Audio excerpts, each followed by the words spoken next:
দক্ষিণ চব্বিশ পরগনার কুলপি ব্লকের এবার আবাস যোজনার ঘরের নামের তালিকায় নাম এলো তিনতলা বাড়ির মালিক তৃণমূল নেতা তাপস চ্যাটার্জির। এ নিয়ে দলবাজি এবং দলের পক্ষপাতিত্ব এমনটাই অভিযোগ করছে শাসক দলের বিরুদ্ধে। এলাকাবাসীর অভিযোগ, শাসক দলের নেতা হওয়ার সুবাদে প্রশাসনের আমলারা তিনতলা দোতলা পাকা বাড়ি মালিকদের নাম প্রধানমন্ত্রী আবাস যোজনার তালিকায় তুলছে। যারা জিও ট্র্যাক বা সার্ভে করছে তাদের পাশের গোয়াল ঘর বা অন্য কোনো রান্নাঘর দেখেই সেটা করছে।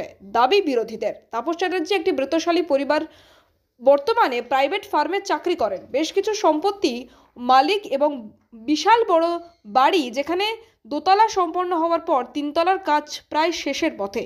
সেও আবাস যোজনার ঘর পেয়ে যায়। প্রশ্ন এলাকার মানুষের, অথচ যারা প্রকৃত গরিব, মাটির বাড়ি, খড়ের চাউনি কষ্টে আছেন, তাদের এই সদ্য প্রকাশিত তালিকায় নাম থেকে বাদ চলে গেছে।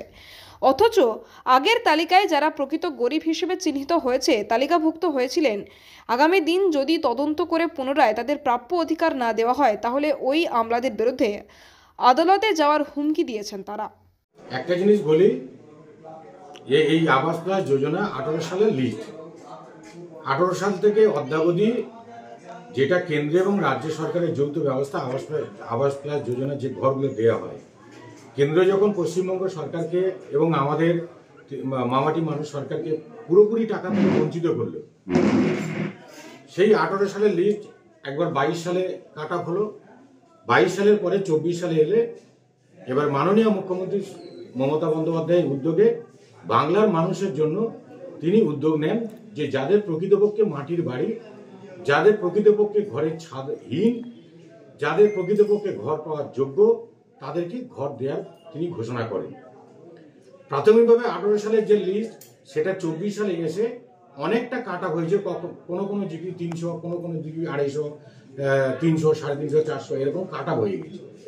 বর্তমান যে লিস্টে আছে সেই লিস্ট অনুযায়ী এখন এনকোয়ারি চলছে এবং মাননীয় মুখ্যমন্ত্রী বলেছেন যে আজকে যাদের নাম বাদ গেছে অথচ মাটির বাড়ি, তাদেরকেও আমি পাকা বাড়ি করে দেবো।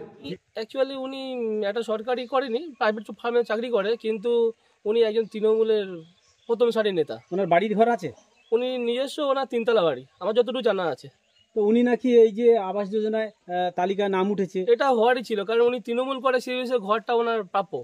কারণ তৃণমূল যারাই করে তারাই ঘর পাচ্ছে, বাকি যারা অন্য রাজনৈতিক দল করে বা বিজেপি করে তারা বঞ্চিত হয়েছে। এমন অনেক ব্যক্তি, শুধু তাপস চ্যাটার্জি নয়, এই সামমারা বুথে অনেক ব্যক্তি এমন আছে তারা তৃণমূল করার জন্যই ঘরটা পেয়েছে। খুবই সামান্য মাইনে পাই, এবার আমরা কোনো সরকারি সুবিধা পাইনি, এটাই হচ্ছে কথা। কোনো পায়খানা থেকে আরম্ভ করে কোনো সরকারি সুবিধাই আমরা পাইনি। এই প্রথম ঘরটা পেলেন? হ্যাঁ পেলাম, বলতে এই নাম এসছে, সার্ভে করে গেছে, এইটুকু। স্বামী কি করে?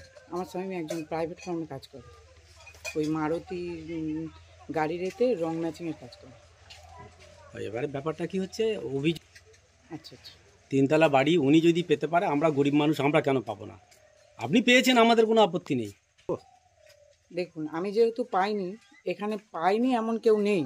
যারা অভিযোগটা করছে এই পাড়া দিয়ে আপনি যদি ঘুরে আসেন, দেখবেন অনেকেরই দোতলা বাড়ি, তিনতলা বাড়ি, তারা অনেক সুবিধাই পেয়েছে। সেহেতু আমি যেহেতু কোনো সুবিধা পাইনি, সেহেতু আমিও কি চাইবো না আমি একটা সুবিধা পাই। দক্ষিণ চব্বিশ পরগনা থেকে রেবতী মালির রিপোর্ট, DN নিউজ বাংলা।